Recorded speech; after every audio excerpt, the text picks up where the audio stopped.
Welcome back to Washington Watch. My name is Joseph Backholm. I'm sitting in for Tony today.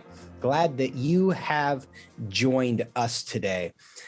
Yesterday, more than 100 members of the U.S. Senate and House of Representatives sent a letter to HHS Secretary Xavier Becerra to get to the bottom of a recent decision he made that could negatively affect faith-based groups. Now, last month, Secretary Becerra withdrew non-discrimination waivers for several states and revoked the authority of his Office for Civil Rights to review religious freedom complaints. Joining me now to talk about the concerns that these decisions raise is U.S. Representative Ralph Norman, who led this letter together with fellow South Carolinian Senator Tim Scott. Representative Norman serves on the Committee on Oversight and Reform, as well as the Committee on Homeland Security, and he represents the 5th Congressional District of South Carolina. Congressman Norman, welcome back to the program. Glad to be with you, Joseph. Thank you for having me. It's good to see you. Now, lay the groundwork a bit. Tell us about the withdrawal of these non-discrimination waivers. What does that mean? Well, first of all, Joseph, this affects over 400,000 children yearly that go into the foster care adoption program. And what Senator Scott and I did was put out a letter based on what the Secretary of HHS deemed necessary, which is take out a section, a agency within the HHS that reviews discrimination. We had 3 states that were exempt. In other words, a family that we have a good many in South Carolina that want to take in families that are with Christians, and to file discrimination cases they were exempt from that. And all of a sudden, Becerra just is taking that out, and it's something that should not be done. It's assault on our freedom of religion. And I think that if this continues, that we want to find out why he did it, why he found it was necessary to do. And you were talking about children here. We're talking about the lives of children going into families that are with Christian-based homes. And if they wanted to not accept have a family that was not Christian, they had the right to do so. That's not, flies in the face of that. And we just thought it was wrong, and we wanted to get some explanation for it.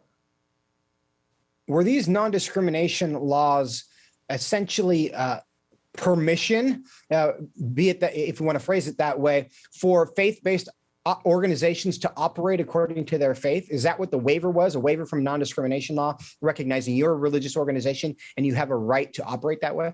Correct. If you wanted to, find a home for a child in a Christian home, and not a Muslim home, and not some other religion that they found that conflicts with what the home was based for, which in South Carolina, we have a lot of Christian-based homes.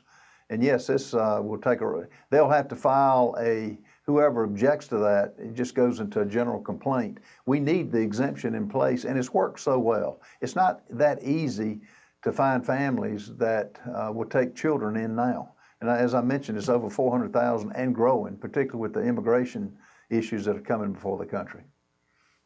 It is difficult to see who benefits by kicking people out of a space where there's a tremendous need, where there's a constant need for homes for children who don't have them. And the idea that the federal government would try to remove anyone from that space is concerning. But there's another part of this decision that I want to talk with you about, because it appears that he has shut down the part of HHS that would investigate religious freedom complaints.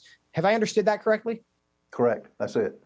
So that's my understanding of it. He shut it down, and it won't be an agency. And that's why we've had the 69 Senate and the 30-some House members that signed on to it. It's an assault on our religious freedoms, Joseph, and that's pure and simple. And to take this agency out, and to take the part that you could not, you could have a family that's Christian, are Christians, into the system. And the minute claims get filed, if they reject that, it'll put the Christian homes out of business.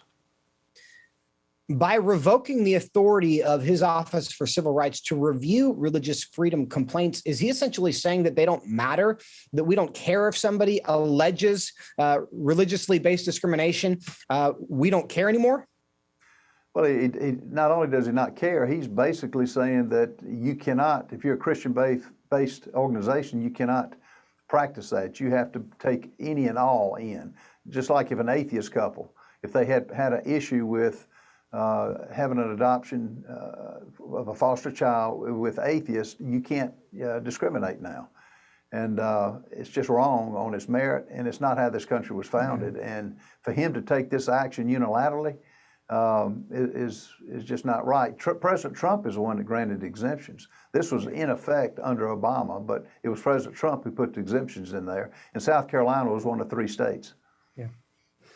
And this is just another illustration of the way in which elections matter, because these rules made within agencies have tremendous impact on how people live and operate and how faith-based organizations are allowed to operate. Now, your letter, you've asked 20 specific questions. You're hoping for responses by January 15th. What are those specific questions that you've asked? Why did you take it out? What purpose does it serve? Why now, when the need is so great for children? What's the future going to hold for it?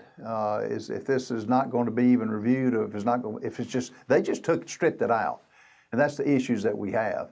And just those are the basic issues that Senator Scott and I put toward the Secretary. I don't expect an answer, to be honest with you, Joseph. This administration has been tone deaf to anything. Without any discussion with the agencies that are providing the services. At least they ought to do that, but they're not doing it. And it's just our letter just wants for them to justify what they did, because it is an assault on our religious freedoms. In about 30 seconds, you say you don't expect an answer. Is there anything else that Congress could do, or are we at the mercy of the Secretary of HHS? The only thing we can do is amp up the public pressure when families write letters to Secretary Becerra. Maybe it'll work. I mean, we've written letters to Merrick Garland, on the Attorney General, on different issues. No response. They just don't respond. And other than amp up the media, which where do you go for that? You've got your programs and others. But it's a limited amount. But we'll do what we can. We're not going to quit, and we'll keep the letters coming regardless whether they answer this or not. Congressman Ralph Norman, we appreciate your vigilance. The issue does matter. Thank you so much for your time. Thank you, Joseph.